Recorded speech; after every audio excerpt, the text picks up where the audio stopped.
Hello and welcome to glennzb TV for Friday, the show that puts glennzb up your Periscope. I'm bringing New Zealand to the world and the world to New Zealand. Hey, so if you just sort of tuned into cricket from somewhere in the world where they don't play cricket and you're a bit confused about how it all works, just a quick rundown. So traditionally, it's a game that takes 5 days and involves 2 teams of 11. Although there is a 12th man on each team who doesn't play.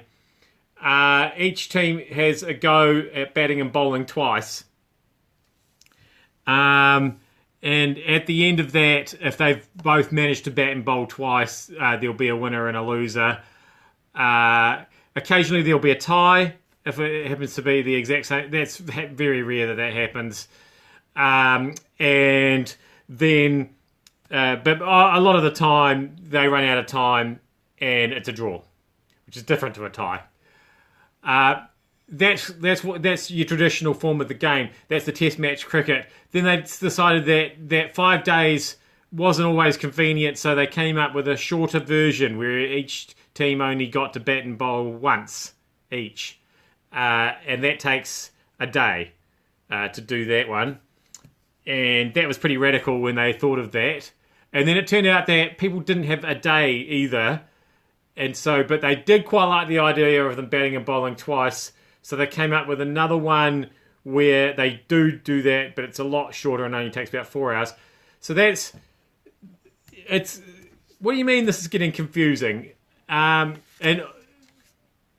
the point is, yesterday there was a game of cricket that was supposed to happen, and then that didn't happen because it rained. Not actually when they were supposed to be playing, but before they were playing.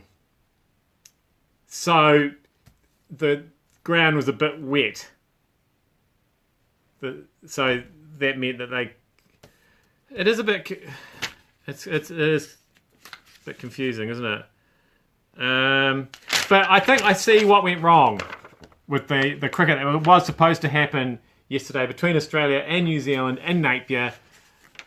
The guy who's in charge of Central Districts Cricket, the CEO of cricket in that area of New Zealand. This is his name. And I just can't help thinking there's a link. On sporting matters, sort of, have you heard the news that the Olympic medals in Tokyo are going to be made out of old phones? So I don't know if you're aware, but apparently your phone is full of gold, silver and bronze. And they need 5,000 medals for the Olympics in Tokyo. It's a lot of medals, isn't it? So they'll need 2 tons of phones for that. That's a lot of phones. I don't know what to say about that, other than you'd be hoping you got like a Samsung or an Apple medal, perhaps not a Nokia. That'd be a bit uncool. I mean, a Nokia might last longer, to be fair. Probably just doesn't have the functionality. I guess a Sony or a Huawei at a stretch. You don't want not a BlackBerry. I mean, that's a medal that you'd be able to keep safe, but yeah, it's not quite as functional. I love a silly place name, don't you? Because the new Secretary of State, it was his first day on the job. Rex Tillerson is his name. Probably too soon to see, if he's going to be any good. But yeah, he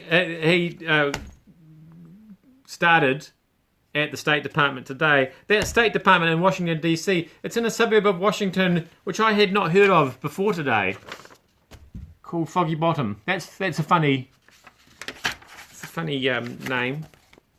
You can go to Riz or Marcel's or Vidalia. Those are the top restaurants in Soggy Bottom. If you go to Vidalia, it's all about the onions, apparently. The Kennedy Centre's there, Lisner Auditorium. What's really interesting, though, if you go shopping in Soggy Bottom, It's a good place to get your Whole Foods. It's also a good place to get ultraviolet flowers. Oh, no, that's just a fancy florist. I was going to say, is there a market for ultraviolet flowers? I guess there is if you're a bee. Anyway, that's all I could find out about Foggy Bottom, apart from that's where the State Department is. I just really wanted to say Foggy Bottom as many times as possible. I am glennzb. That's my Foggy Bottom. Grow up. Thanks for having me at your Periscope. We'll see you back here again on Tuesday, not Monday. Monday's a holiday here.